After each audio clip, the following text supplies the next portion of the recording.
Hi, this is Ellie Fishman, and welcome to our latest YouTube Live. And today is Tuesday, July 12th. Hope everyone's having a good week. Hope the weather where you are is not too hot. I know a lot of the people out west in the U.S. are having tremendous problems with severe heat.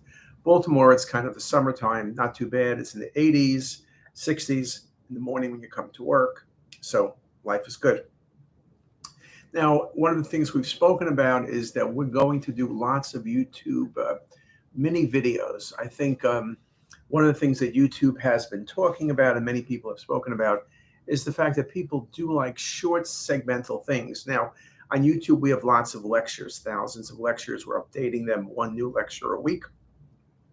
They typically run 15 to 20 minutes. It's rare that I ever go past 20 minutes, most average about 18. So that's pretty good.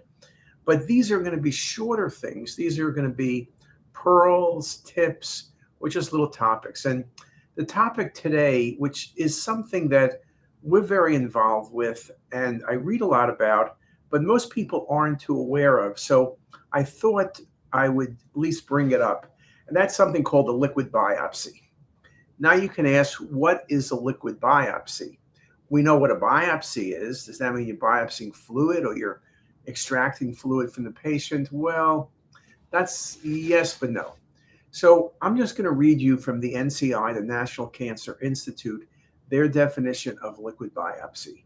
It's a test done on a sample of blood to look for cancer cells from a tumor that are circulating in the blood or for pieces of DNA from tumor cells that are in the blood. A liquid biopsy may be used to help find cancer at an early stage. It may also be used to help plan treatment or to find out how well treatment is working or if cancer has come back. Being able to take multiple samples of blood over time may also help doctors understand what kind of molecular changes are taking place in a tumor. So you can see that from that definition, a liquid biopsy can be used for early detection of tumor, for monitoring tumor response to therapy, or for looking for recurrence. But let me just take it at the first level, and that's liquid biopsy for detection. Now, the question is, when you see a tumor on CT and it's a sonometer, there are billions of cells present, right? What if you could pick things up earlier?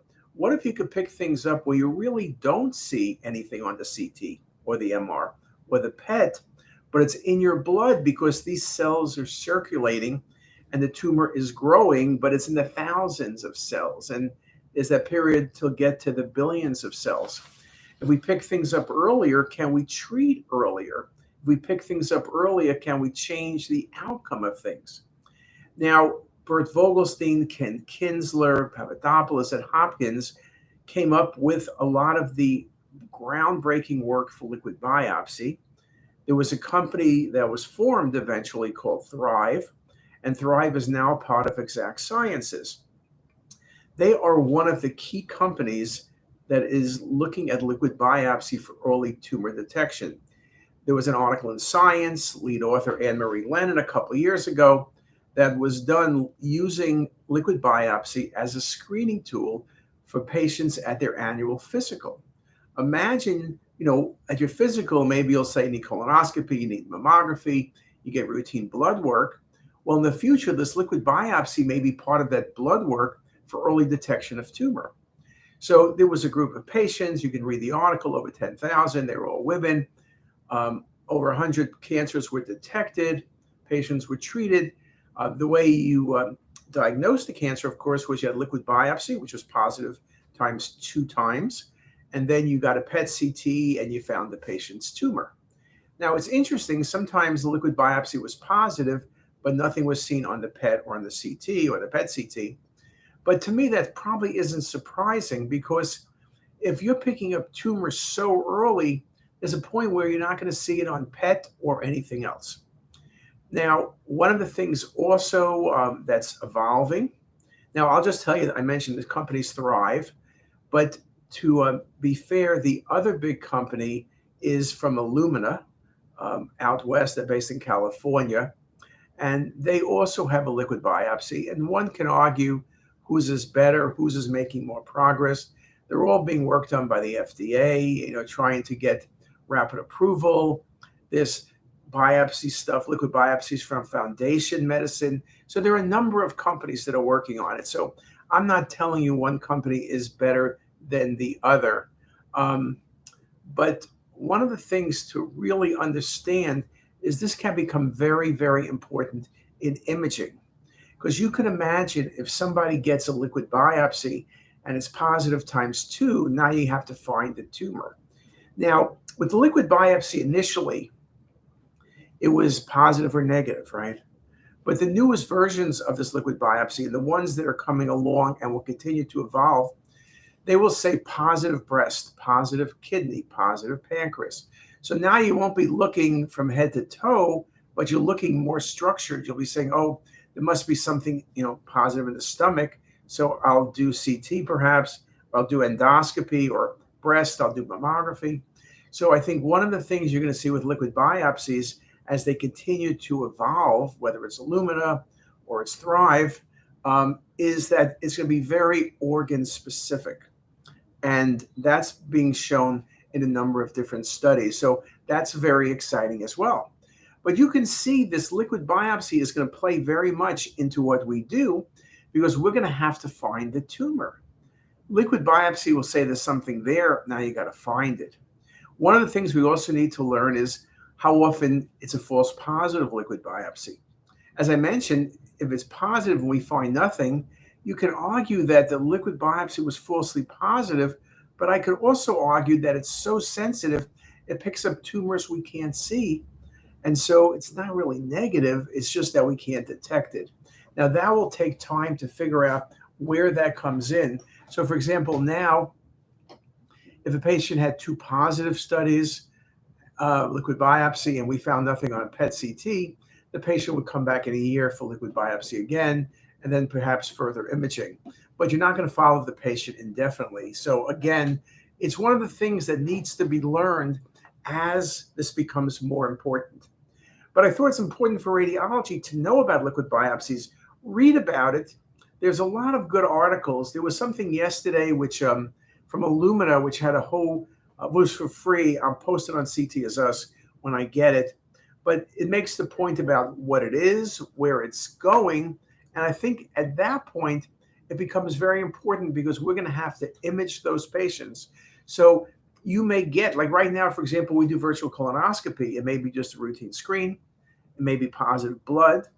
But it also may be that the patient had Cologuard, which was positive, high suspicion for tumor, and the patient is getting a virtual colonoscopy. So there are many ways to go, and you can see the liquid biopsy is going to change how we think about screening. Could also change how we think about physical exam, will be part of that. And in radiology, this is only going to drive the amount of work we have, because if you conclude that you need a PET CT to find the tumor, though perhaps in the future you'll be more targeted with imaging, it's going to really drive the business. Now, whether it's Thrive or it's Illumina, there's a lot of work going on. There are multiple trials going on or starting. And just to be fair, those aren't the only two companies. I mentioned Foundation Medicine. There's a few other companies that are aggressively pursuing liquid biopsies. There's a number of companies I've seen in Europe, no surprise, from China and Israel. So it's not, a lot of people are looking at it because, financially, if you can come up with something like this, it's going to be really lucrative. But I think at the end of the day, it really is going to make us think about how we do things. So I think very, very important when we talk about next gen computing, this will also be very important. When you think about things like liquid biopsy, how do we build that into our algorithms for doing AI? It could be a very important part of AI. Now, just to mention the name of the company, the subsidiary of Illumina that does the liquid biopsy is Grail. I guess the Holy Grail. So that's a very cool name. Very cool name. I like the name. But anyway, I think the good news is whichever company succeeds, and probably multiple of them will succeed, it becomes very, very important to think about that is how we image and where things are going. Although we all think imaging is everything, and it is a lot, these new techniques, these new strategies are going to really impact what we do. And we look forward to them. And we're very excited about those possibilities. So if you have any questions, let me see.